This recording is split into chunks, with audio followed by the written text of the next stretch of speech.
देखते रहना थोड़ा सा अगर डिस्टर्ब होता है तो। ठीक, हाँ माय डियर स्टूडेंट्स, आज हम क्या सीखने जा रहे हैं? आज हम सीखने जा रहे हैं tense,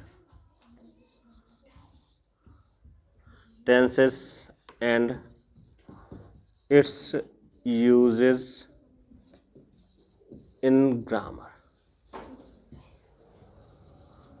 tenses and its uses in grammar general बता रहा हूँ, एक बिल्कुल लो लेवल से बता रहा हूँ ताकि आप लोग क्या कर सकें, उसको सीख सकें। टेंस जो है ज़्यादा टेंशन देने वाली बात नहीं है, ठीक है। सबसे पहले टेंस का नाम याद रखने के लिए हम एक टेबल बना रहे हैं और वो टेबल आपकी ये हेडिंग डल गई है और इसके बाद एक और हेडिंग डाल रहे हैं जो टेबल के लिए डालेंगे हम लोग, टेंस एट ए ग्लांस। क्या? Tense at a glance. Glance माने होता है एक दृष्टि, एक नज़र, ठीक है ना। तो पूरे के पूरे 12 टेंस आप लोग बिल्कुल एक ही दृष्टि में देख जाएं, ऐसा कोई उपाय सोच रहे हैं, ठीक।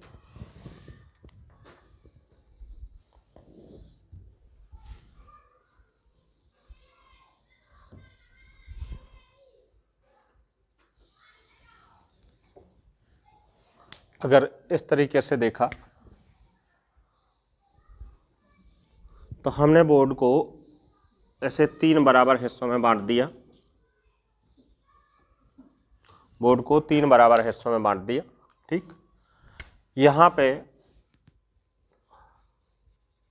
टेंस लिखा और ऐसे, और यहाँ पे टेंस का टाइप और लिखा और ऐसे तीर लगा दिया, ठीक है। 2 बातें पढ़ रहे हैं हम, टेंस पढ़ रहे हैं और टेंस के टाइप पढ़ रहे हैं, ठीक है ना। अगर किसी को डाउट हो तो बिल्कुल बताना, ठीक है। कौन कन्फ्यूजन है तो बिल्कुल बीच में टोकना, ठीक है ना। सबसे पहले हम देख रहे हैं कि टेंस, हमें पहला नंबर टेंस जो होता है प्रेजेंट टेंस, दूसरा पास्ट टेंस, तीसरा फ्यूचर टेंस। अभी ना इंडेफिनिट है, ना कंटीन्यूअस है, ना परफेक्ट है, ना परफेक्ट कंटीन्यूअस है। क्या है? केवल टेंस है। क्लियर ना? केवल टेंस है। सो कौन कौन tense? Present tense, past tense और फ्यूचर टेंस। अब यदि हमें इसके प्रकारों के नाम सीखना है तो ये 4 हिस्सों में बांट दो, क्योंकि 4 प्रकार होते हैं प्रत्येक टेंस के।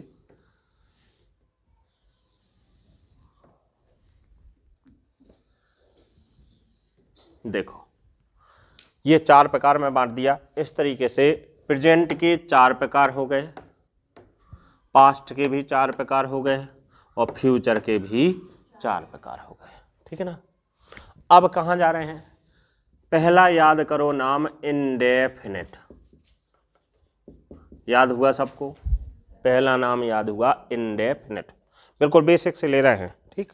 दूसरा नाम हुआ कंटिन्यूअस। दूसरा नाम क्या याद हो गया? कंटिन्यूअस। तीसरा नाम हुआ परफेक्ट और चौथा नाम याद हो गया परफेक्ट कंटिन्यूअस। इन्हीं दोनों को मिला के परफेक्ट कंटिन्यूअस, परफेक्ट कंटिन्यूअस। देखना जरा, टेबल बनाना सिखा रहा है आप लोगों को, बिल्कुल अभी बिल्कुल न बनाना। एक काम करो, तुम लोग केवल देखते जाना, अभी डॉट पेन न चलाना। केवल क्या करना है? Open your brain and start it up to fill up it with the HV and MV of the tenses. Are you able to understand my English? Yes. तो क्या करना है? इंडेफिनिट, कंटिन्यूअस, परफेक्ट और परफेक्ट कंटिन्यूअस। इंडेफिनिट में present indefinite और past indefinite पे थोड़ा सा माइंड पे जोर देना पड़ेगा आपको, ठीक है। और यह कहें कि प्रेजेंट इंडेफिनिट और पास्ट इंडेफिनिट लगभग इनकी प्रॉपर्टी एक सी है, लगभग शब्द में बोल रहा हूं। देखो जरा,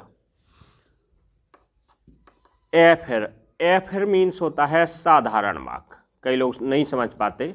एफर्मेटिव जो होता है या असर्टिव साधारण वाक्य होता है। एफर्मेटिव में अगर एच भी के लिए लें तो कोई भी एच भी नहीं होती। पहली बात कर रहे हैं हम एच भी की, और फिर इसी को कॉलम बना देंगे एम भी। ये एच बी वाला कॉलम, तो एफर्मेटिव में कोई एच बी नहीं होती है, और नेगेटिव और इंटेरोगेटिव, नेगेटिव और इंटेरोगेटिव में एच बी होती है। क्या क्या? Do oblique does. ये एच बी का एरिया हो गया केवल। अब अगर देखें तो एम भी देखें, एम भी के फील्ड में एफर्मेटिव, इसमें थोड़ा सा ध्यान देना पड़ता है। यदि एक वचन है तो V1 में एस, ई एस या आई एस लगाया जाता है, और बहुवचन है। ये एफर की बात हो रही, केवल किसकी बात हो रही है? एफर्मेटिव की। एफर बोला तो एफर्मेटिव साधारण वाक्य, ठीक है, इधर लिख चुका हूँ हिंदी। केवल V1 रहता है, बहुवचन है तो V1। अब यदि नेगेटिव और इंटेरोगेटिव है वाक्य, नेगेटिव और इंटेरोगेटिव है तो केवल V1 ही आता है, उसमें ना तो एस लगता है और ना ही ई एस लगता है। क्लियर है? इतना दिमाग में आ गई बात। इसी तरह से पास्ट इंडेफिनिट में देखें तो पास्ट इंडेफिनिट में हम सीधे सीधे जैसे इतना कॉपी कर रहे हो यहाँ पे एडजस्ट कर दें, तो देखना जरा, इतना हमने कॉपी किया और यहाँ पे रख दिया, तो क्या रख दिया? देखो जहाँ के तहाँ ए फिर मतलब साधारण वाक्य, साधारण वाक्य में एच भी नहीं होती है। क्लियर? एफर्मेटिव में एच भी नहीं होती, सो इंडेफिनिट में नहीं होती। क्लियर है? सो पास्ट प्रेजेंट इंडेफिनिट में नहीं होती, सो पास्ट इंडेफिनिट में नहीं होती। क्लियर है कि नहीं है? अब देखना जरा, नेगेटिव और इंटेरोगेटिव वाक्य है यदि, तो डू डज ना होके क्या हो जाता है? डिड। अब डू डज में डू रहता है बहुवचन के लिए और डज रहता है एक वचन के लिए, लेकिन डिड जो है एक वचन और प्लस बहुवचन दोनों के लिए ही रहता है। क्लियर हुआ कि नहीं हुआ? याद हो गया? आप बिल्कुल माइंड को फ्री छोड़ दें, उसको ये ना कहें कि भैया आप टेंस सीखते जाना, आप ध्यान देते जाना, काहे? आप तो बिल्कुल उसको फ्री छोड़ दें। उसका स्वयं का एक लक्षण है माइंड का, सीखना। कोई शरारती बच्चा तो उसकी आदत है शरारत करना, ठीक है ना? तो आप जितना बोलोगे ना उतना ही ज़्यादा टेंशन देगा, तो आप बिल्कुल फ्री छोड़ दो उसको, और उसकी प्रवृत्ति है सीखना। आप बिल्कुल फ्री माइंड से बैठो, फ्री माइंड से इसको देखो, अपने आप क्या हो जाएगा? दिमाग में याद होता जाएगा। काहे कि माइंड की प्रवृत्ति है क्या है? सीखना। कई चीज़ें हम नहीं भी कहते फिर भी हमें याद आ जाती कि हाँ वहाँ पे ऐसा, हमें लगता है कि हमने सीखी नहीं है, फिर भी रास्ते चल रहे हो, रास्ते में कोई घटना तुमने देखी तो क्या उसको प्रश्नोत्तर जैसे सीख ली? क्या नहीं ना। फिर भी जब कहीं ऐसा इवेंट दिखता है तो हमें लगता है हाँ वहाँ पे ऐसा, वहाँ पे भी ऐसा ही हुआ था कि नहीं? तो माइंड अपने आप सीख लेता, हमें पता नहीं चलता है, ठीक है? तो बहुत एक्सपर्ट होता है। तो ये दो टेंस बिल्कुल कंफर्म हो गए। दो टेंस को यदि हम छुपा दें, ठीक है, यदि हम क्या कर दें? छुपा दें। सपोज ये प्रश्न बैंक कक्षा 11 मैंने इधर लगा दिया। अब बताओ, अब ये घटना एक जगह घटित हो गई, दूसरी जगह गए, पूछे कि क्या था प्रेजेंट इंडेफिनिट में, कौन सी घटना हुई, तो बताओ एफर्मेटिव में एच बी है कि नहीं है? नहीं है। अच्छा, नेगेटिव इंटेरोगेटिव में एच बी है क्या? क्या है? Do does. देखो अब दिख नहीं रहा, लेकिन माइंड की आंखों से दिख रहा। अच्छा, एफर्मेटिव में एम भी जो है वो क्या होगी? एक वचन होगा तो क्या होगा? V1 में एस या ई एस या आई एस लगेगा, और बहुवचन होगा तो V1 लगेगा। क्लियर है कि नहीं? अच्छा, अगर नेगेटिव इंटेरोगेटिव है तो एम भी की बात हो रही मेरे भाई, डू डज, तो यहाँ पे एच भी, देखो आप लोग नहीं समझे, फिर एक बार मैं बता रहा हूँ। एच भी ये वाला पोर्शन है किसका? एच भी का। ये वाली बात हो रही किसकी? एम भी की, ठीक है? एच भी का मतलब कई लोगों को अगर नहीं पता है, एच भी का मतलब तो क्या, हेल्पिंग वर्ब सहायक क्रिया। और यहाँ पे देखें तो मेन वर्ब माने मुख्य क्रिया। क्लियर है कि नहीं है? तो ये बिल्कुल मन की आंखों से दिखाई देना चाहिए। कई लोगों के माइंड में स्क्रीनशॉट लेने का ऑप्शन रहता, तो इसकी स्क्रीनशॉट ले लो अभी, ठीक है ना। स्क्रीनशॉट जब हम पूरा भर देंगे तब भी एक स्क्रीनशॉट लेना है। अब भर रहे हैं स्टेप बाय स्टेप। ये दो समस्याएं थी, इंटेंसेस को समस्या भी कह सकते, कई लोग कंफ्यूज रहते। अच्छा देखो, इसमें भी एच बी वाला कॉलम कंप्लीट हुआ। अब काय की बात हो रही, एम भी की, एम भी की बात हो रही है। तो देखना जरा, एफर्मेटिव में V2 और नेगेटिव और इंटेरोगेटिव में V1। ठीक, क्लियर हुआ कि नहीं हुआ? इतना दिमाग रखो। अब देखना जरा, अब हम इधर के टेंस कंप्लीट करते जा रहे हैं। जैसे प्रेजेंट, ये वाला कॉलम किसका है? Present continuous. ये वाला कॉलम किसका है? Present perfect. ये वाला कॉलम किसका है? Present perfect continuous. ठीक है, तो हम रेगुलरली ले रहे हैं, तो फ्यूचर इंडेफिनिट को पहले कंप्लीट कर दें। सो इंडेफिनिट पूरे तीनों कंप्लीट हो गए, फिर कंटिन्यूअस तीनों कंप्लीट कर रहे हैं, फिर परफेक्ट तीनों कंप्लीट कर रहे हैं, फिर परफेक्ट कंटिन्यूअस कर रहे हैं। ठीक है, ऐसा भी कर सकते हैं, अलग अलग भी कर सकते हैं। ठीक, अगर टेंस वाइज करना है तो चलो टेंस वाइज करते पहले। ठीक, देखना है, प्रेजेंट कंटिन्यूअस की बात हो रही है। ये कंटिन्यूअस इसके लिए भी, इसके लिए भी, इसके लिए, ये प्रेजेंट इसके लिए, पास्ट इसके लिए और फ्यूचर इसके लिए। ठीक है ना। देखो, प्रेजेंट कंटिन्यूअस वाले कॉलम में जाएं तो अगर एच भी की बात हो रही है तो इज, एम, आर। इज एक वचन के लिए, एम जो है आई के लिए और आर बहुवचन के लिए। क्लियर है? कोई दिक्कत क्या?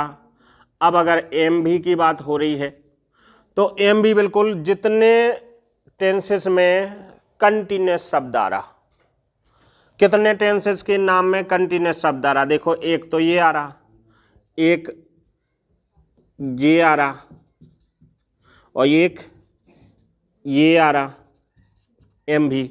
और कंटिन्यूअस इसमें तो है नहीं है, present perfect, past perfect, past future perfect, तो कंटिन्यूअस शब्द तो आ नहीं रहा। इन लास्ट के तीनों टेंसेस में भी क्या आ रहा? कंटिन्यूअस शब्द आ रहा। तो एम भी, इसकी भी एम भी और इसकी भी एम भी हम लिखने वाले हैं। देखो कंटिन्यूअस शब्द आ रहा, तो कंटिन्यूअस मीन्स होता है लगातार, और किसी क्रिया में इंग फॉर्म लग जाए तो लगातार कार्य जारी रहने का भाव प्रकट होता है। क्लियर है? तो V1 में, और इंग हमेशा लगता है V1 में। ठीक है, तो इसका क्या हो जाएगा? M B V1 plus ING, V1 plus ING, V1 plus ING, V1 plus ING, V1 plus ING और V1 plus ING, ing form. Clear है? तो हमें 6 टेंसेस की एम भी तो बिल्कुल याद ही हो गई।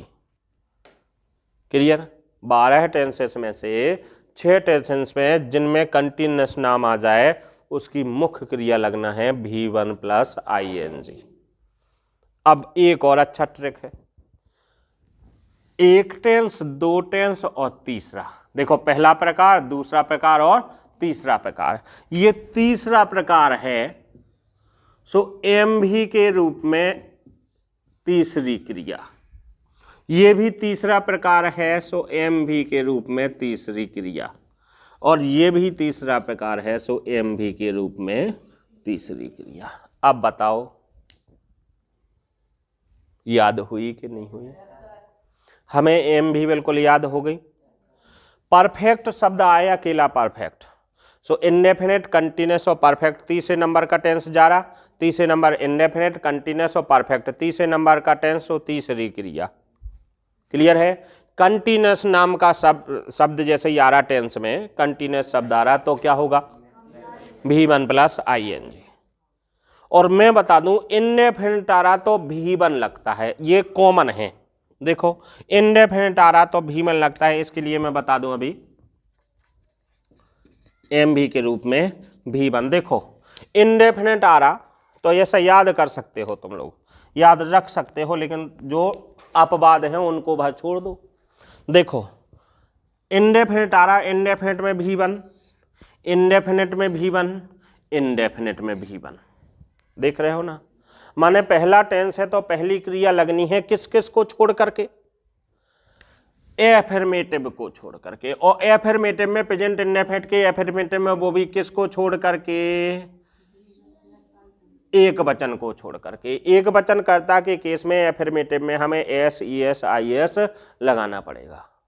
बाकी नेगेटिव में भी V1 रहेगा, बहुवचन में भी V1 रहेगा। देखो है V1 के नहीं है, V1 है कि नहीं है, इसमें है V1 के नहीं है, इसमें है V1 के नहीं है, तो बहुमत काय का है, सीधी बात V1 का। इंडेफिनिट पहला जो टेंस जा रहा, जैसे तीसरे में तीसरी क्रिया तो पहले में पहली क्रिया का बहुमत रहेगा, और ये तो संपूर्ण बहुमत है, ये तो तनक दूसरी पार्टी आ गई है ना। खैर अपन को राजनीति पढ़ा रहा है, ठीक, टेंस पढ़ा रहा है। अब ये ध्यान रखो कि यूनिक कैरेक्टर पास्ट इंडेफिनिट का एक विलक्षण लक्षण जिसे कह सकते हैं, यूनिक, अकेला स्वयं का ऐसा लक्षण है कि पास्ट इंडेफिनिट के एफर्मेटिव के लिए ही V2 बनी है। मैं बताऊं पूरे 12 टेंसेस में से केवल पास्ट इंडेफिनिट के, वो भी एफर्मेटिव सेंटेंस के लिए केवल एकमात्र क्रिया बनाई गई सीधे सीधे, कौन सी, V2। जैसे परफेक्ट के लिए V3 बनी, समझ रहे, वो सीधे भगवान ही ने बनाए, ऊपर से आ गए सीधे सीधे, है ना। तो वही हम कह रहे हैं कि वो तो सब संबंध जो है का हो, भाग संयोग, जैसे संयोग नहीं कहना, तो संयोग वो ऊपर से बन के आओ, तो सीधे सीधे संयोग जो है कहाँ से बन के आओ, पास्ट इंडेफिनिट के एफर्मेटिव का संयोग है V2, बन के ही आया, गॉड गिवन गिफ्ट, ठीक है, भगवान की देन, ठीक। ऐसे V3 परफेक्ट के लिए V3 बन के आया, और कंटिन्यूस के लिए इंग बन के आया। अब पूरी की पूरी अगर हमें एम भी सीखनी है तो हमें केवल 3 लाइनें सीखनी है। इंडेफिनिट में अधिकतर V1 रहेगा, 2 अपवाद छोड़ देंगे।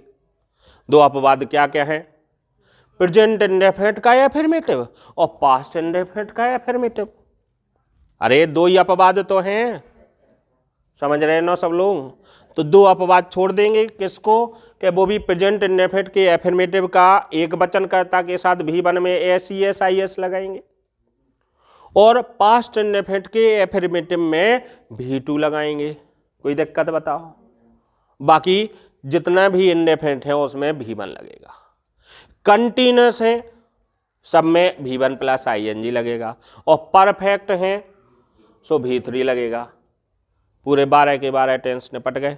इंडेफिनिट में 3 निपट गए, निपट गए मतलब वो वाला इतना लगाइए निपट गए, कि नहीं तो फिर दिक्कत हो जाए। इंडेफिनिट में कितने निपट गए, 3, ठीक है।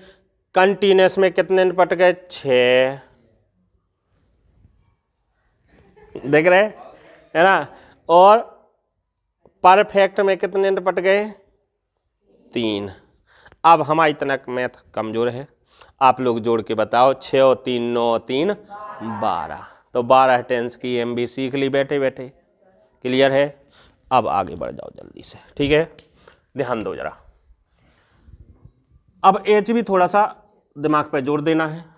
एच भी हो गई क्या, AJMR, यहां पे एच भी क्या हो गई बताओ जरा, हैज और हैव। हैज हैव, हैज एक वचन के लिए और हैव बहुवचन के लिए। अच्छा, परफेक्ट से परफेक्ट कंटिन्यूस की अगर एच भी बनाना है तो उसमें बीन लगा दो। एक नोट में लिखवा देता हूं या आप समझ सकते हो। तो परफेक्ट से, तीनों ही परफेक्ट से परफेक्ट कंटिन्यूस की यदि एच भी बनाना है तो बीन लगाना है। और या फिर कह दो कि जैसे ही बीन बजाओ सो परफेक्ट से परफेक्ट कंटिन्यूस का रूप धारण कर लेती हूँ। कौन, एच बी, समझ रहे ना, ऐसे। क्लियर। तो बीन बज जा, सीधी बात। तो हैज हैव, सो हैज और हैव और प्लस बीन, ठीक है। यहां पे अब देखना जरा, बाज और बर। कई लोग बेयर पढ़ते हैं तो बर पढ़ा करें इसको, ठीक है, बर। अच्छा, आई और एक वचन के लिए बाज का प्रयोग करते हैं और बहुवचन के लिए वर, बेयर नहीं बोलते हैं, बर, ठीक है। यहाँ हैड, एक वचन बहुवचन दोनों ही के लिए, एक वचन प्लस बहुवचन दोनों के लिए हेड, और हेड में क्या लगा दो, बीन लगा दो, सो काय का हो जाएगा परफेक्ट कंटिन्यूअस की एच भी बन जाएगी। इसमें देखो फ्यूचर तो इतना सरल कि क्या बताएं, कितना सरल फ्यूचर। देखो सेल विल याद रखो, केवल सेल विल, केवल सेल विल याद रखा। देखो हम तीनों में लिख रहे हैं सेल विल, सेल विल, चारों में, सॉरी तीनों बोल दिया था, सेल और विल और सेल और विल। अब जितना अंतर हम कर रहे हैं वो भर सीखो भाई। कॉमन चीज है सेल विल, पूरे के पूरे चारों टेंसेस में कॉमन चीज है क्या है, सेल विल। तो वो तो एक बार याद कर लो, सो कॉपी करते जाना। अब देखना जरा कंटिन्यूअस में, सेल इंडेफिनेट में अकेला सेल विल, प्लस में कुछ नहीं। कंटिन्यूअस में होता है बी, अकेला बी नहीं, बीई नहीं। और सेल विल के बाद यहां पे होता है हैव, और यहां होता है हैव बीन। वो नियम तो लगेगा ही लगेगा कि परफेक्ट से परफेक्ट कंटिन्यूअस की यदि एच वी बनना है तो क्या लगना है, बीन। तो देखो सेल विल हैव और फिर shall will have plus been. Clear हुआ। अब इसको एक नजर देख लो आप लोग, ऐसे ही बातों बातों में पूरे के पूरे 12 टेंसेस की एच भी बन गई और एम भी बन गई। देखो पूरी टेबल भर गई। बात अलग है कि जैसे जो खाली जगह रही तो इतने डिजाइन बना दो, कैसा जी भरी तो है ही नहीं है, ठीक है, अब तो भर गई, ठीक है। पेंटिंग अब वो तो अपना मन है, पेंटिंग का तो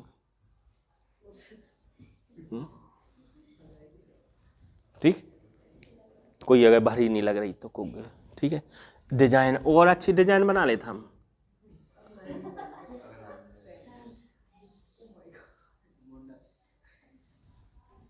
कछु भी हथियार औजार, ठीक है, वो बना रहे थे दूसरी, वो बन गई दूसरी, वो रंधु अब है ना।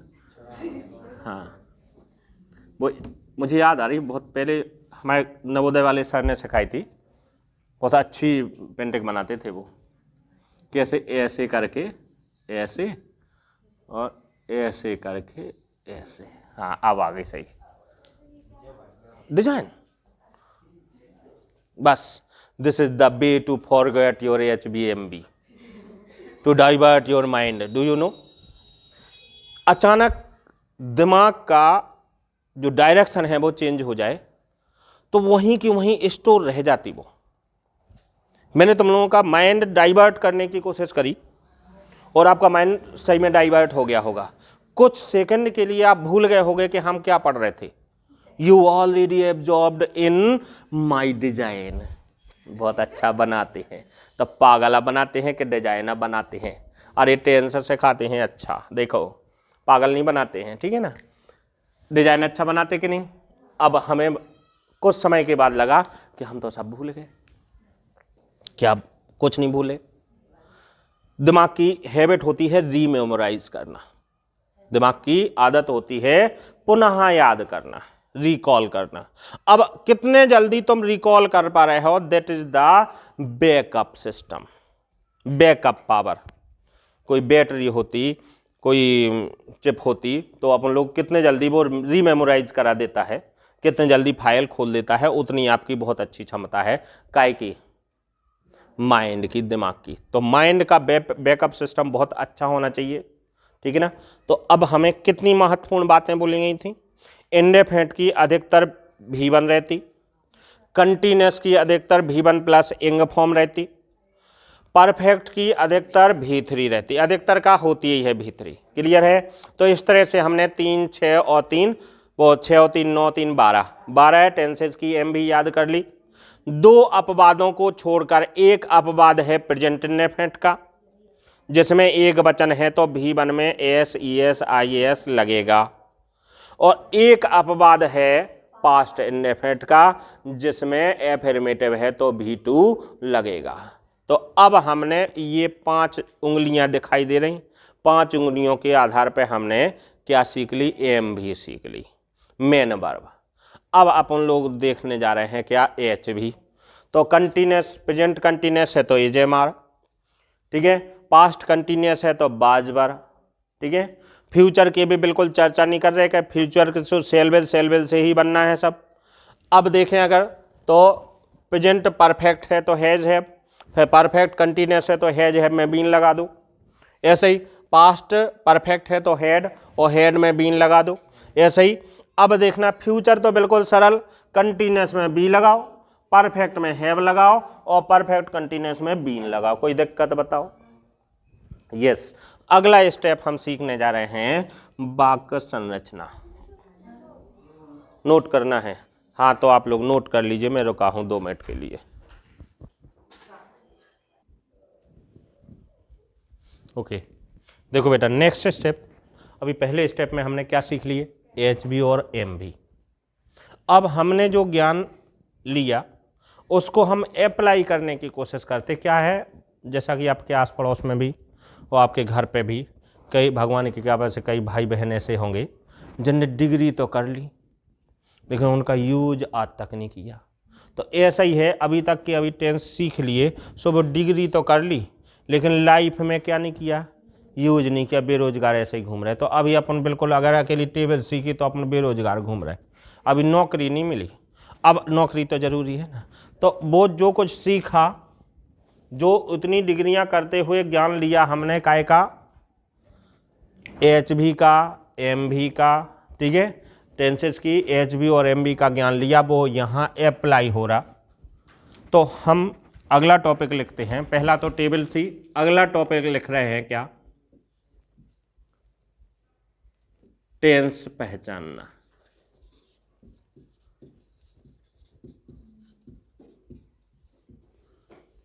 To recognize the tense of any sentence, to declare the tense of any sentence, किसी भी सेंटेंस का टेंस डिक्लेयर करना कि ये दिया गया जो सेंटेंस है वो किस टेंस का है, that is the first recommendation. पहली जरूरत, चाहे कुछ भी काम करो, first operation is the last. मत कहना कि लास्ट से तो मुझे चिढ़े है, का लास्ट तो कभी कहे नहीं है। क्या, first operation is the initial operation, ठीक है, फर्स्ट इंप्रेशन और फर्स्ट ऑपरेशन ही आपका इनिशियल ऑपरेशन है, प्रारंभिक शुरुआत ही आपकी शुरुआत है। देखना कैसे, सी विल, हमें HV या MV या फिर दोनों के माध्यम से ये पता चलेगा कि ये वाक्य इस टेंस का है। देखो मैं पहला करके दिखा रहा हूँ, बाकी आप लोग बताएंगे। देखें, सी के बाद बिल दिखाई दी, बिल का कोटा कहाँ पे है, बिल कहाँ पे है, HV में है कि MV में है। अकेला बिल आया, ना बिल के साथ वी आया, ना हैव आया, ना बिल हैव आया, सब कुछ छोड़ के आ गया। कौन आया, केवल अकेला बिल आया। और बिल के साथ अगर इसी से संतुष्टि नहीं हुई, कोई मानने को तैयार नहीं है, तो एक प्रमाण और दे रहे कि सेल विल के साथ V1 आ गया। तो अब अपन पूरी की पूरी 12 टेंसेस की टेबल में जा रहे हैं, उसमें फाइंड आउट कर सकते हैं। तो देखेंगे कि फ्यूचर इंडेफिनिट में लिखा हुआ है सेल विल और V1, क्लियर है कि नहीं? तो ये किस टेंस का है, फ्यूचर इंडेफिनिट। क्लियर हुआ कि नहीं हुआ? दूसरा वाक्य देखो, दूसरा वाक्य देख रहे हो, हमने जैसे ही वाक्य पढ़ना शुरू किया कि आई तो करता है सब्जेक्ट और ऑब्जेक्ट से वाक्य नहीं पहचाना जाता है। सब्जेक्ट ऑब्जेक्ट तो सब में हो सकता है, आई प्रेजेंट में भी आई रहेगा, पास्ट में भी, फ्यूचर में भी कुछ, और बदलेगा कौन, HV और MV। HV हैज हैव और do did done, do did और डन। तो देखो V3 आया, तो हैव के साथ V3 किस कॉलम में जा रहा, टेबल देख के बताओ। Present perfect. तो ये वाक्य किस टेंस का हुआ, प्रेजेंट परफेक्ट। टेबल जिसको डाउट हो रहा, जिसको दिक्कत जा रही है, इनिशियली जो नहीं पहचान पा रहा, वो टेबल रख ले, सामने टेबल रख ले, टेबल में से देख के और बता सकता है। इस तरह से आप लोग अभ्यास करेंगे। ये मैंने 12 बाकी लिए हैं 12 टेंसेज के हैं। जैसे कोई भी अब बताएं, तो जैसे 5वां देखो, हम ये आप लोगों को होमवर्क है, आप लोगों को करना है। 5वां वाक्य पहचान रहे हैं, 5वां वाक्य पहचान रहे हैं। 5वें वाक्य को जैसे ही हमने पढ़ा, तो सब्जेक्ट सी है और ऑब्जेक्ट यू है, तो सब्जेक्ट और ऑब्जेक्ट से वाक्य की कोई पहचान नहीं होती, क्लियर, टेंस नहीं पहचाना जा सकता है।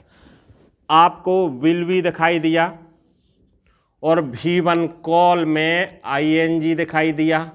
अब आप टेबल में जाके देख सकते हो कि किस कॉलम में शेल बी, विल बी और V1 प्लस ING। अच्छा, इंग फॉर्म है, तो अब 12 में से मत देखते रहना। क्या कुछ लोगों की आदत है कि पूरे 12 घर हैं, तो 12 घर नहीं जाना है आपको। कितने घर जाना है, केवल 6 मिट गए, 6 है ना, तो 6 जितने में कंटिन्यूस है। सो कंटिन्यूस शुरुआत में प्रेजेंट कंटिन्यूस, पास्ट कंटिन्यूस और फ्यूचर कंटिन्यूस और परफेक्ट कंटिन्यूस तीनों।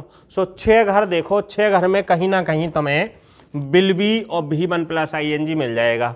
सो आपने 6 घरों में से देखा, सो कहाँ पे, फ्यूचर कंटिन्यूस में shall be oblique will be या शेल विल प्लस V और V1 प्लस ING। सो हम लिख पा रहे हैं या हम पहचान पा रहे हैं कि किस टेंस का वाक्य है, future continuous, future continuous. Clear हुआ कि नहीं हुआ? ये प्राथमिकता है टेंस की। हर हाल में तुमसे इंग्लिश का वाक्य पहचानते ही बनना चाहिए। अब चूंकि हिंदी आना बंद हो गई है, तो अब हिंदी की ज़रूरत नहीं है। वो बात अलग है कि अगर ट्रांसलेट करना है तो फिर ज़रूरत पड़ेगी हिंदी पहचान की। तो आप इंग्लिश का सेंटेंस जो है टेंस का पहचान सकते हो। कोई भी बताओ, 8वां वाक्य पहचाने, 8वां वाक्य पहचानो। देखो 8वां वाक्य पहचान के बताओ किस टेंस का है। एक बार फिर से देख लो। हैव बीन, बीन बज गई तो परफेक्ट कंटिन्यूस। लेकिन हैज हैव की बजी, के हैड की बजी, के विल हैव की बजी, हैज हैव और हैज हैव की बजी तो present perfect continuous. Had been तो past perfect continuous. Will have been, shall have been, future perfect continuous. तो हैव आया बेटा, क्या आया, हैव आया और हैव में बीन लग गया और लर्न में V1 प्लस ING आ गया। तो और सिंस फॉर भी पहचान है उस टेबल में। वेरी सॉरी, मैं उस टेबल में सिंस फॉर नहीं लिख पाया। Since for plus time perfect continuous में जोड़ देना तीनों में। वेरी सॉरी, बिल्कुल ध्यान नहीं रहा बेटा, अभी ध्यान आया जब मैंने उदाहरण दिया। ठीक है, ये चूक है मेरी, वेरी सॉरी। आप लोग जोड़ लेना जरूर, ठीक। सिंस फॉर प्लस टाइम, क्या जोड़ोगे, सिंस फॉर प्लस टाइम, ठीक। अच्छा, ये बताता हूँ बाद में कि सिंस फॉर किसके लिए और टाइम कैसे लगाएंगे उसमें। देखो जरा, सिंस मॉर्निंग, क्लियर है। तो सिंस भी एक प्रकार से परफेक्ट कंटिन्यूस की पहचान है। बिल्कुल ध्यान नहीं दिलाया तुम लोगों ने भी नहीं, और मुझे भी ध्यान नहीं रहा। हैव बीन, ठीक है। तो किस टेंस का वाक्य बताओ, प्रेजेंट परफेक्ट कंटिन्यूस, ठीक, प्रेजेंट परफेक्ट कंटिन्यूस, क्लियर है। अब हम 11वां वाक्य पहचानने वाले हैं। 11वां वाक्य पहचान के बताओ जल्दी से, फटाफट सब लोग देखो 11वां वाक्य लिस्ट में देखें जरा। विल हैव, शैल हैव और V3, राइट, रोट, रिटन। तो विल हैव, शैल हैव और V3 दिया हुआ है। तो अब हम पहचान लेंगे तुरंत ही कि किस टेंस का वाक्य है, फ्यूचर परफेक्ट। किस टेंस का वाक्य है, फ्यूचर परफेक्ट, ठीक है। फ्यूचर परफेक्ट का है और फ्यूचर परफेक्ट का है, इसलिए हम देख पा रहे हैं कि विल हैव और V3 है। अच्छा, ये अंतिम जो सेंटेंस है वो किसका है बताओ जरा। सेल विल तो दिख जाए तो फ्यूचर तो है ही है। अब फ्यूचर में भी इंडेफिनिट है कि कंटिन्यूस है, बीन है, तो फ्यूचर परफेक्ट कंटिन्यूस किसका है? Future perfect continuous. अब एक स्टेप जो वहाँ बताना था मुझे, मैं यहाँ बता रहा हूँ, देखो जरा। सिंस, फॉर और टाइम का प्रयोग कहाँ करते हैं? सिंस का प्रयोग और फॉर का प्रयोग। अच्छा, पहले अक्सर पढ़ाया करते थे कि सिंस का प्रयोग होता है निश्चित समय के लिए, ऐसा पढ़ाया करते हैं, अभी भी सर लोग पढ़ाते हैं निश्चित समय के लिए, और फॉर का प्रयोग करते थे काय के लिए? अनिश्चित समय के लिए। अब इसमें लोग बहुत ज़्यादा कंफ्यूज रहते हैं, भ्रमित हो जाते हैं, तो इसके लिए आप बिल्कुल कंफर्म कर लें कि यदि समय का नाम है, समय का नाम है, तो फिर सेंस लगाएंगे, ठीक है ना। जैसे कोई दिन का नाम आ रहा, जैसे संडे, ठीक है। पहर का नाम आ रहा, मॉर्निंग, ठीक है। बिल्कुल परफेक्ट टाइम, बजे आ रहा, 2 PM, ठीक है, 2 PM, क्लियर। तो ये बिल्कुल निश्चित समय है, ओ क्लॉक बता रहा, ठीक है। तो निश्चित समय है, समय का नाम है, समय का नाम है, तो क्या यस्टरडे, लास्ट डे, इसमें भी सब में क्या यस्टरडे कन्फर्म है कि कल का दिन, ठीक है। तो इसमें भी निश्चित समय है या समय का नाम है, तो काय का प्रयोग करेंगे? सिंस का प्रयोग करेंगे। और फॉर में बताऊं, फॉर में अनिश्चित समय में कई लोग डिस्टर्ब रहते हैं, तो फॉर के लिए आप लोग क्लियर करके रखें कि समय की गिनती, समय की गिनती, ठीक है, या अवधि, कई दिनों से, कई सप्ताहों से, कि ना कई वर्षों से, ऐसी अवधि बता दी जाए तो, जैसे गिनती है तो 4 दिनों से। अब कौन से 4 दिनों से कंफर्म नहीं है, तो इसलिए अनिश्चित माना गया, अवधि बताई गई है कि कितनी अवधि है, 4 दिनों की अवधि है, तो ऐसा है, तो 4 दिनों से, तो क्या आ जाएगा? फॉर आएगा, ठीक है। ऐसा तो निश्चित ना रहे, गिनती रहे, तो आप क्या कर सकते हो? फॉर प्रयोग करें, और अगर निश्चित समय है अर्थात समय का नाम है तो सेंस लगाएं। क्लियर हुआ? इतना कंफर्म है। अब एक अगला स्टेप जो है लेना है, क्या? टेंस में जो वाक्य बनते हैं, वाक्य संरचना, आज इतना ही पढ़ाऊंगा, ठीक है ना। क्या कि वो मालूम है कि यदि एक साथ ढेर लगा दिया ना, तो फिर पता चला कि हार मान के बैठ गए, ठीक है ना। तो इस वीडियो में हम केवल तुम्हें ये 3 स्टेप पढ़ा रहे हैं। क्या? पहला स्टेप मैंने पढ़ा दिया है, क्या पढ़ा दिया है बताओ? आपके 12 टेंसेस की HV और MV। अच्छा, उन्हीं 12 टेंसेस की HV और MV को यूज करना, काय में यूज करना? वाक्य के टेंस की पहचान करने में, कि जो दिया गया इंग्लिश का वाक्य है वो किस टेंस का है, ठीक है ना।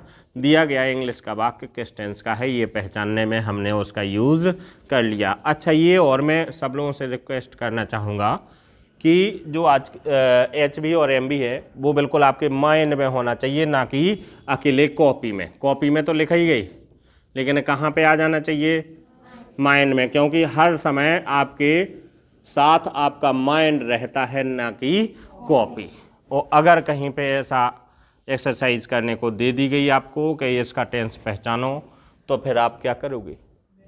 ये थोड़ी ना बोलोगे 1 मिनट रुकना सर जी, हम कॉपी लेके आ रहे हैं। ऐसा नहीं होगा ना।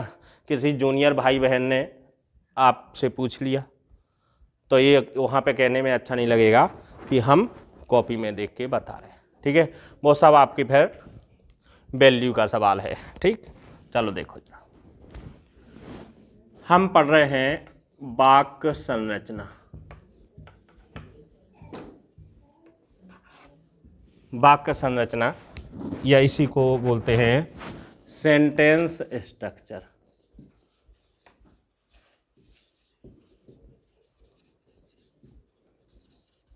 सेंटेंस स्ट्रक्चर किस प्रकार से हम किसी वाक्य के टेंस बनाते हैं।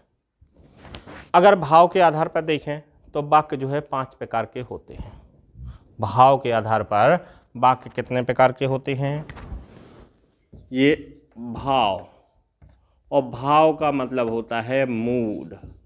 तो मूड के आधार पर वाक्य कितने प्रकार के होते हैं? 5 प्रकार के।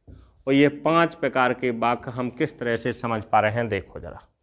एक छोटा सा शब्द देना चाहेंगे हम तुम लोगों को।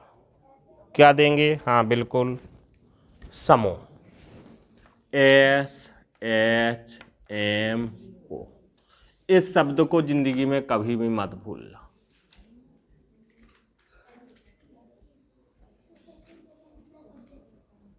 हाँ, SHMO सुनने में ऐसा लगता है कि कोई पोस्ट है, कोई डिग्री है, कोई पद है, लेकिन कुछ नहीं है, ये वाक्य का क्रम है।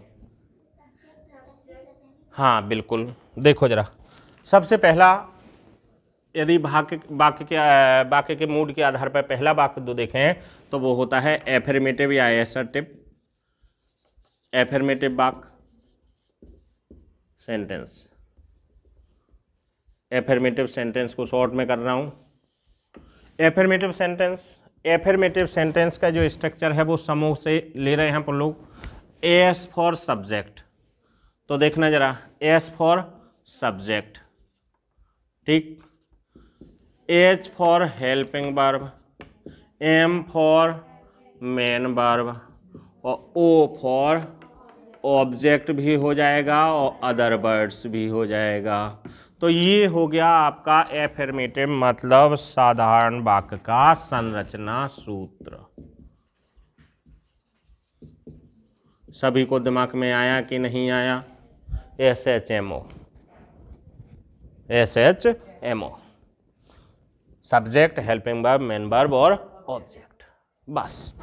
अब दूसरा देखें। दूसरा भाव के आधार पर वाक्य होता है negative sentence. Negative sentence, negative sentence मतलब नकारात्मक वाक्य। सबको पता है नकारात्मक वाक्य, बहुत पहले से पढ़ते आ रहे हो। अधिकतर हम लोग जब पढ़ाते हैं तो 10 से ही शुरू करते थे, अब लिटरेचर हो गया तो थोड़ा टेक्सचुअल शुरू करने लग गए, ठीक है। नकारात्मक वाक्य, नकारात्मक वाक्य में बड़ी महत्वपूर्ण चीज लिख लो, आप लोग नोट कर लें।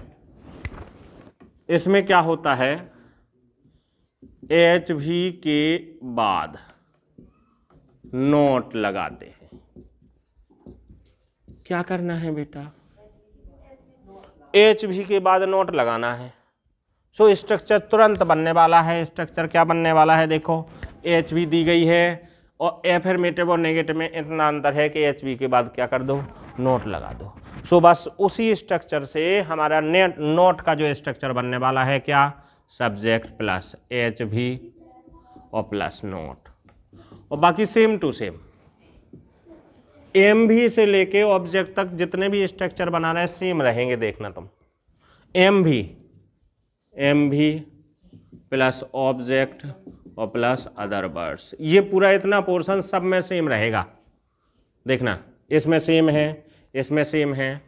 अब थोड़ा सा एक नोट लिखना चाहेंगे हम।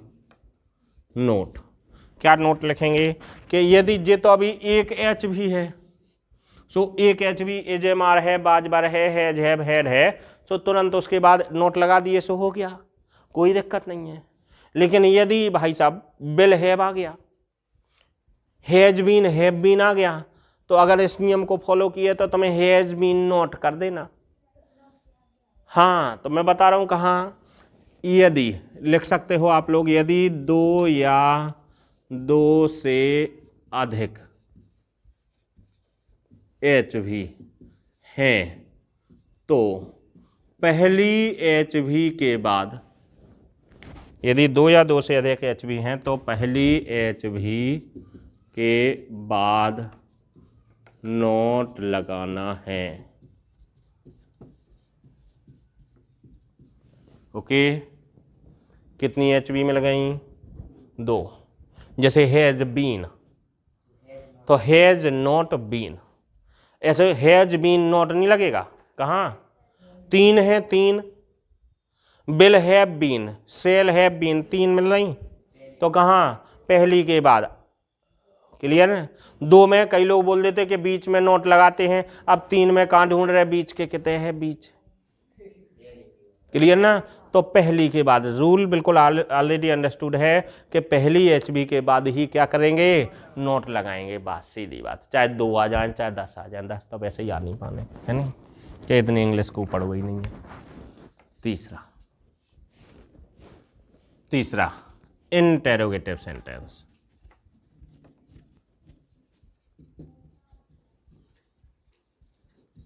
Interrogative sentence, interrogative sentence means आप समझते हैं भली भांति प्रश्नवाचक वाक्य।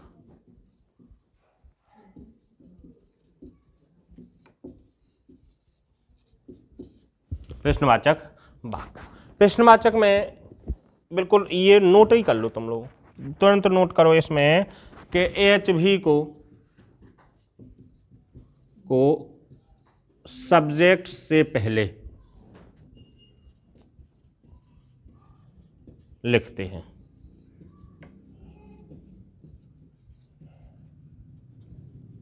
एच बी को सब्जेक्ट से पहले लिखते हैं। इसमें थोड़ा सा एक नोट भी लिखवा रहे हैं, जैसे इसमें लिखवाया, यदि 2 या 2 से अधिक शुरुआती में लिखवाई दे रहे हैं, फिर अपन लोग बना लेंगे यदि 2 या 2 से अधिक एच भी हैं तो, यदि 2 या 2 से अधिक एच भी हैं तो पहली एच बी को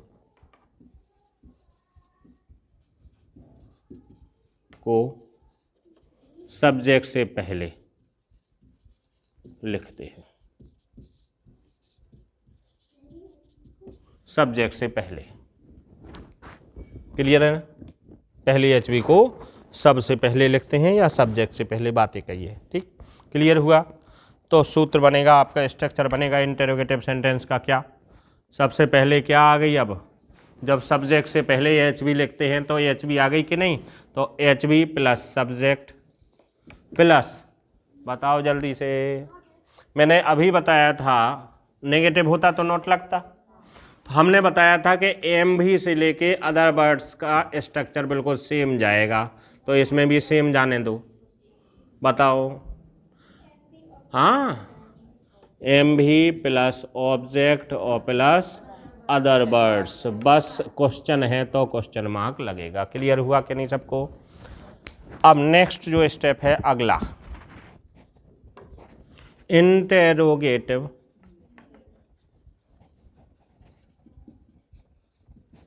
negative sentence. Interrogative negative sentence आप इसको कह सकते हैं प्रश्नवाचक नकारात्मक वाक्य। क्या कहेंगे? प्रश्नवाचक नकारात्मक वाक्य, प्रश्नवाचक नकारात्मक वाक्य। क्लियर है? तो क्या करना, अब इंटेरोगेटिव है सो एच बी को पहले आना, नेगेटिव है सो सब्जेक्ट के बाद नोट आना। एच बी के बाद नोट आ रहा था लेकिन एच बी चलेगी आगे तो कहाँ आएगा, सब्जेक्ट के बाद नोट आएगा। तो इसमें क्या करना है बताओ, अगर आप नोट लिखना चाहते हैं इसमें तो क्या कर लेंगे बताओ, नोट लिखेंगे क्या, सबसे पहले एच भी मतलब सब्जेक्ट से पहले, एस यू बी सब है, सब्जेक्ट से पहले एच भी तथा सब्जेक्ट के बाद नोट लगाते हैं। ठीक है ना?